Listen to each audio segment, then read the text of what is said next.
नमस्कार बंधू आणि भगिनींनो, आज समाजात भक्तीचे स्वरूप बिघडत चालले आहे. अनेक पंथ व यूट्यूबच्या माध्यमातून भक्ती विकृत आणि बाजारू होताना दिसू लागले आहे. उंबऱ्यावर दिवा असा लावा, हा मंत्र 21 वेळा म्हणा, जपाच्या इतक्या माळा करा किंवा लक्ष्मी प्राप्तीसाठी हे प्रभावी उपाय करा, मग तुमचे कल्याण होईल. नोटांचा पाऊस पडेल, लक्ष्मी घरी येईल, घरात सुख शांती नांदेल, वगैरे वगैरे अशा भ्रामक कल्पना आज पसरविल्या जात आहेत. सर्व महिला वर्ग प्रेमळ व भाविक असतात, त्या अशा विकृत भक्तीत ओढल्या जात आहेत.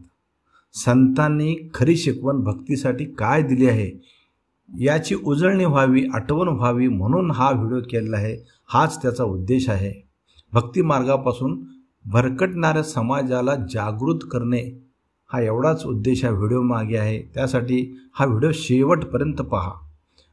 माझी विनंती आहे की अशा भ्रामक समजुतीच्या मार्गी न लागता खरी सात्विक भक्ती कशी असावी व भक्ती कशी करावी यासाठी आज समाजाला खऱ्या भक्तींच्या विचारांची पुन्हा एकदा गरज आहे. श्री स्वामी समर्थ व अनेक संतांनी भक्तीचे स्वरूप स्पष्ट केले आहे. त्यांच्या विचाराने भक्ती मार्ग अनुसरला तर आपण खऱ्या भक्तीच्या जवळ जाऊ व नक्कीच सुख समाधानी होऊ. त्यासाठी हा व्हिडिओ शेवटपर्यंत पहा.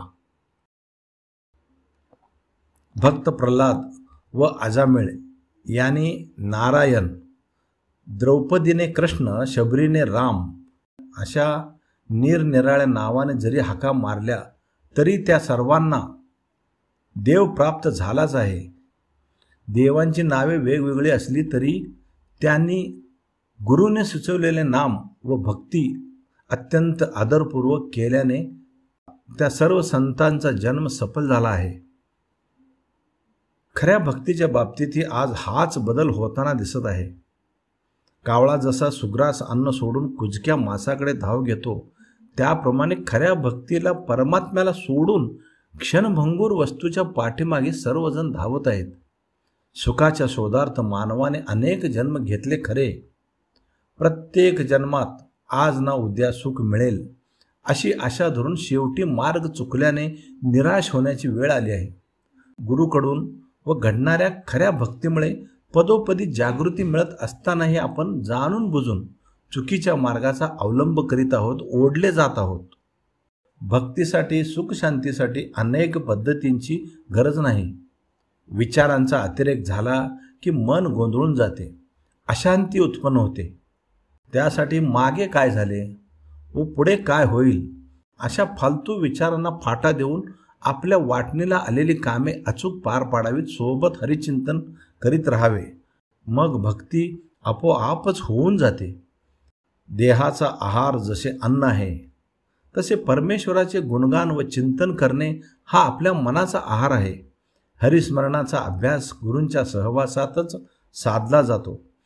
त्यासाठी काही दिवस गुरूंच्या सानिध्यात, गुरुमंदिरात किंवा गुरूंच्या आश्रमात राहावे हे मात्र नक्की. देवाची कृपा मिळवण्यासाठी एक निष्ठाच पुरेशी आहे.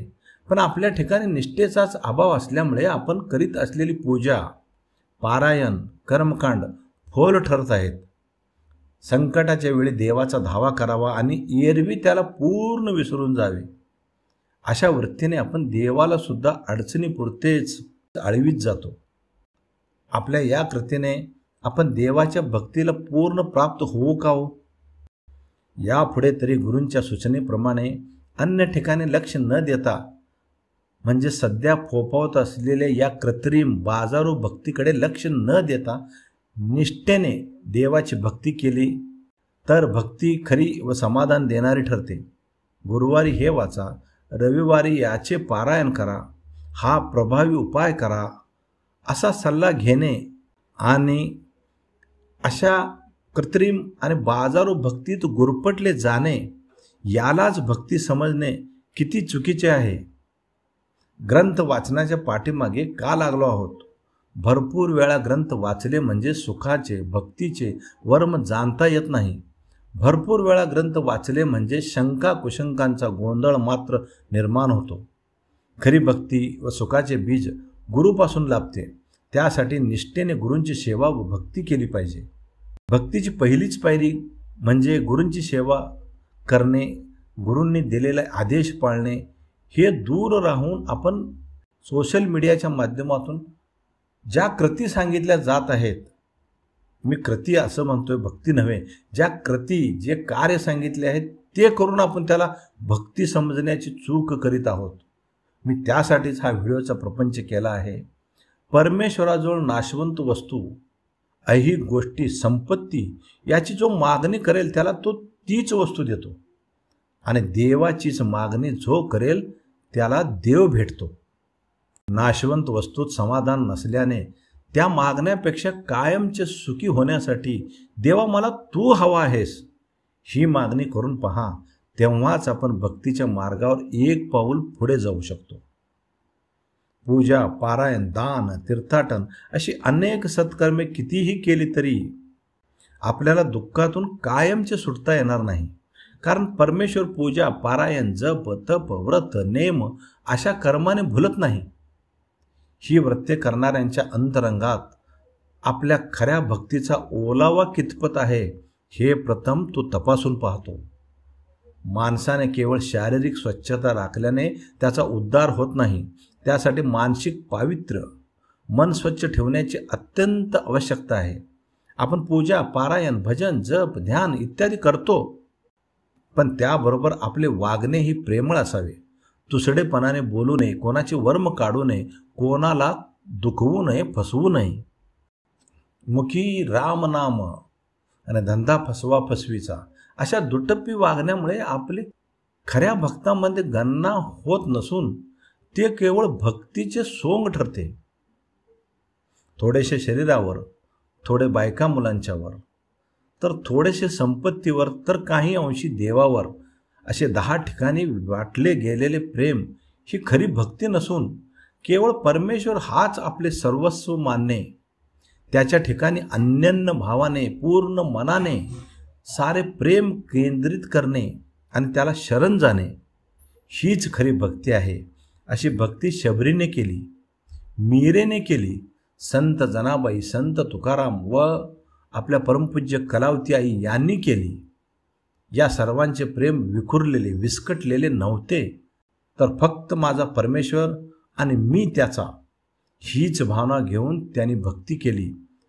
भक्ती अंगी बांधण्यासाठी हाही गुण आवश्यक आहे. देवाविषयी जो परकेपणा आहे तो दूर केला पाहिजे. म्हणजे आपला असे मानलेल्या व्यक्तीविषयी जसे आपले प्रेम उचमळून येते, त्याप्रमाणेच देवाच्या नुसत्या आठवणीने आपले हृदय प्रेमाने भरून आले की समजावे आपल्या अंगी भक्ती उचमळून येत आहे. नुसत्या परमेश्वराच्या नाम जपाने सुद्धा डोळ्यात पाणी यायला हवे, हृदयात प्रेमाचा उगम व्हायला हवा. एक हुरहुर परमेश्वराच्या नामाची, दर्शनाची हुरहुर लागली तर ओळखावे की आपला भक्ती मार्गाच्या दिशेने प्रवास होऊ लागला आहे.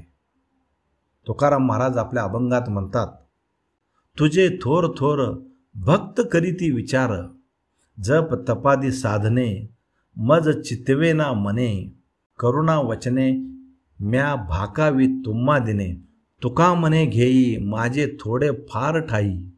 संत तुकाराम महाराज म्हणतात की हे देवा, पूर्वी मोठमोठ्या साधकाने, थोर भक्ताने तुझी प्राप्ती सेवा करण्यासाठी, तुला प्रसन्न करून घेण्यासाठी मोठमोठाले जप तप केले, साधना केल्या, परंतु तसे करणे माझ्याने शक्य होणार नाही. माझी लुळी पांगळी भक्ती मानून घे. गुरुगीता या ग्रंथात भक्तीचे वर्णन करताना महादेवाने स्पष्ट उत्तर दिले आहे, गुरुकृपेशिवाय भक्तिमार्ग हा पूर्ण होऊ शकत नाही. गुरुभक्ती हेच साधनेचे मर्म आहे. श्री गुरुचरित्रातही गुरुवर असलेला दृढ विश्वास म्हणजेच भक्ती असे म्हटले आहे. भक्ताशिवाय देव ही अपूर्ण आहे. एकदा स्वामी विवेकानंदाने रामकृष्णांना विचारले, भक्ती कशी असावी? रामकृष्ण परमहंस म्हणाले, जेव्हा एखादा मनुष्य पाण्यात बुडत असतो तेव्हा जगण्याच्या उमेदीने तो जे काही करतो, जी धडपड करतो, देवाचा धावा करतो, इतकी उत्कट इच्छा इतकी उत्कट भक्ती त्याच्या ठिकाणी निर्माण झाल्यास त्याला देव दिसणार. पाण्यात बुडतानाची जी वृत्ती असते, जी धडपड असते, त्यावेळी केली जाणारी धडपड, देवाचा केला जाणारा धावा, इतकी उत्कट भक्ती केल्याशिवाय आपल्याला देव दिसणार नाही. भक्ती अशी असावी. गुरुभक्ती कशी असावी यासाठी सारामृतमध्ये 6व्या ओवीत स्पष्ट केले आहे. देवी असती माता पितर तैसेची श्रेष्ठ गुरुवर्य, चरणी त्यांची या नमस्कार वारंवार साष्टांग. भक्तीच्या सदरात प्रभावी उपायांच्या तोडग्यांच्या भानगडीत न अडकता स्वामींचा हा संदेश मनात ठेवावा. करता आणि करविता तूची एक स्वामीनाथा, माझी या ठाई वार्ता मीपणाची नशेची. भक्ती करताना मी 21 वेळा पारायण केले, 11 वेळा चरित्र वाचन केले, काही वस्तुदान केल्या, काशी रामेश्वर यात्रा केली. अशी मीपणाची भावना मनात निर्माण होऊच नये.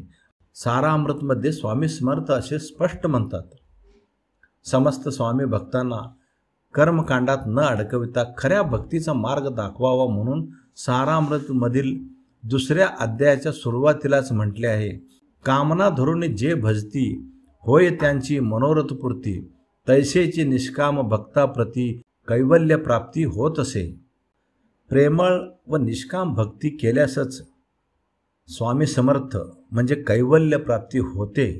त्यामुळे अशा बाह्य स्वरूपाच्या क्रिया घडविणाऱ्या उपाय, प्रभावी तोडगे यांच्या वाट्याला लागून भक्ती करण्यापेक्षा स्वामी समर्थांनी सांगितलेली भक्तीची जी पद्धत आहे त्याप्रमाणे भक्ती केल्यास आपण स्वामींच्या जवळ जाऊ हे मात्र निश्चित आहे. फक्त कर्मकांडाला भुलणारी भक्ती न करता जप, तप, पूजा, पाठ, शंख, घंटानाद, दिवा, नवस, अभिषेक किंवा अनेक प्रभावी उपाय करणारे लोक देवाबरोबर फक्त तो एखादा माणूस असल्यासारखा व्यापारी व्यवहार करू पाहतात. त्यांच्या दृष्टीने असा व्यवहार असफल झाला तर मग देवाला नावेही ठेवतात. मग ही कसली आली भक्ती? हा व्हिडिओ आवडला तर एक लाईक करा. अशाच वैचारिक भक्तिपूर्ण व्हिडिओसाठी माझ्या चॅनलला सबस्क्राईब करून घ्या. नमस्कार.